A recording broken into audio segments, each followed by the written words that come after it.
What is up, people? Dunna here, and today we're taking a look at another brand new lens for the Sony full-frame mirrorless system from Sigma. This is the Sigma 100-400 DG DN OS contemporary lens.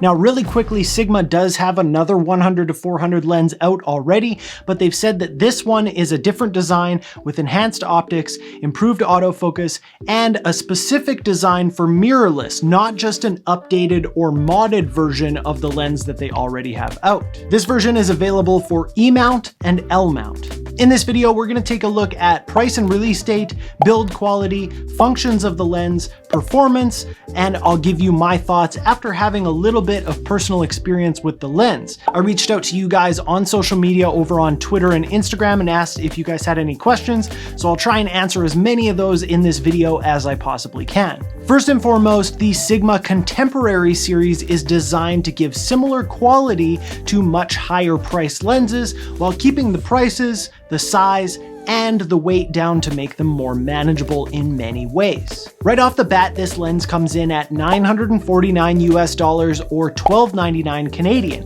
Pre-orders are available now and they'll ship in July. They did also announce a 1.4 and a 2x telephoto converter, but unfortunately they're only currently available for the L-mount version. As far as I'm aware, this isn't compatible with any of Sony's converters either. And just for a quick price comparison, the other 100-400 that's available for Sony E-Mount is the Sony G-Master version, and it costs $24.98 USD or $33.99 Canadian, more than 2.5 times more expensive. Unfortunately, I don't have the G-Master handy to do a direct quality comparison, but if that's something that you guys want to see, make sure to let me know down in the comments, and on your way down there, hit that like button. Taking a look at the build of this lens, they've kept it to 197mm long at its shortest, which is just about a centimeter shorter than the G-Master counterpart. It ends up being about 265mm with the lens hood on and has a decent extension of the barrel to get from 100 to 400mm.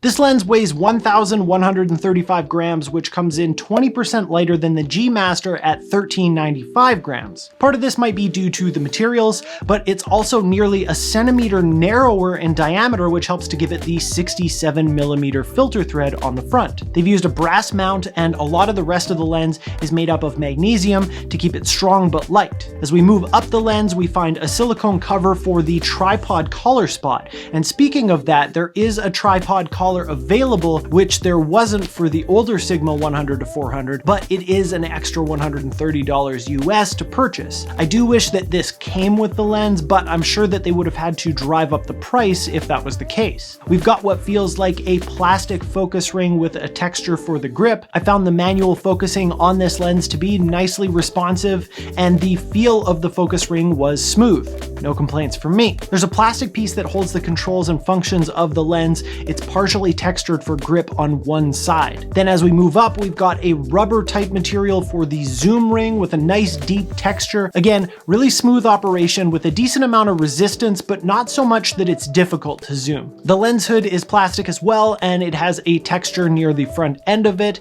and it has this groove that's really great for grabbing onto to take the hood on or off itself. The lens hood is also reversible for easier storage. There's a rubber gasket built into the mount, and the lens is said to be dust and splash resistant. So that's the build of this lens, but let's take a look at some of the features that are included. The 100-400mm is built for full frame cameras, but you can also use it on Sony APS-C cameras to give it a 150mm to 600mm equivalent, giving you even more range if you want it. The aperture ranges from f5 to f6.3 at its widest, and f22 to f29 at its narrowest, depending on your focal length. That falls just behind the G-Master at f4.5 to f5.6 at the widest. On this lens itself, we see a number of switches and buttons, starting with the autofocus toggle switch. We've also got a three-way focus distance switch that allows you to choose between the full focus range, 6 meters to infinity, and minimum focusing distance to 6 meters. Don't forget this switch, or you'll be really confused when you can't focus on what you want.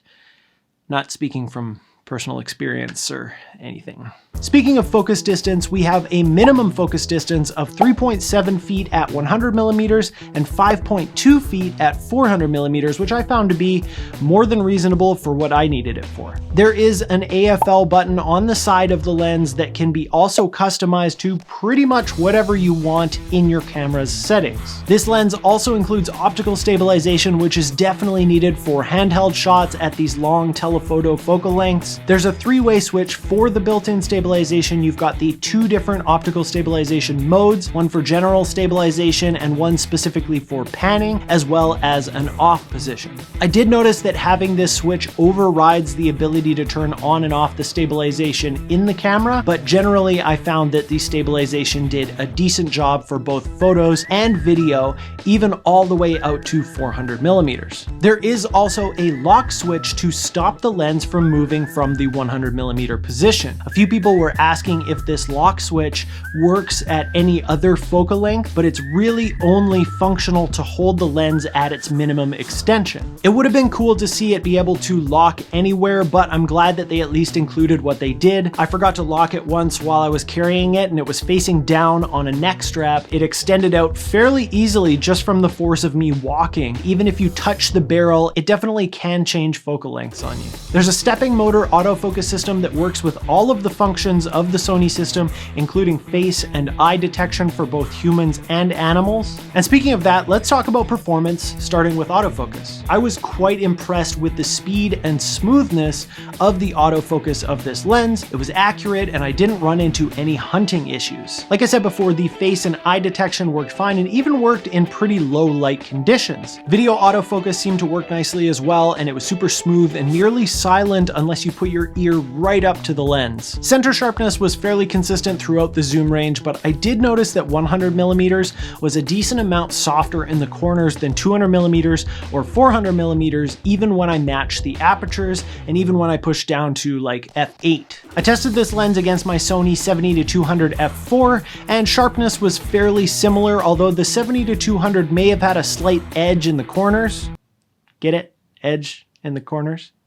Never mind. I also had a lot of people asking about the APS-C performance of this lens, so I tested it on my A6600 as well and found that it held up pretty well. There was a slight loss of sharpness across the board, but that's been my experience anytime I've used full frame glass on APS-C bodies, so I was pretty ready for that. One thing that I was really impressed with is chromatic aberrations. I am hard pressed to find any color fringing in any of the photos that I took. If it is there, it is super minimal. So after getting to use this lens for a little bit, here's what I'm thinking. I am really impressed with the size and weight of this lens. I carried it around on my A7 III for a while and I never felt like it was too much for me. You can definitely handhold this lens. It's small enough that it doesn't feel cumbersome. The autofocus performance was really impressive and the lens feels like it's a great build. I do wish that it came with that tripod collar, but like I said before, I get that they probably had to do that to keep the cost down. And because they did so well with keeping the weight and the size reasonable,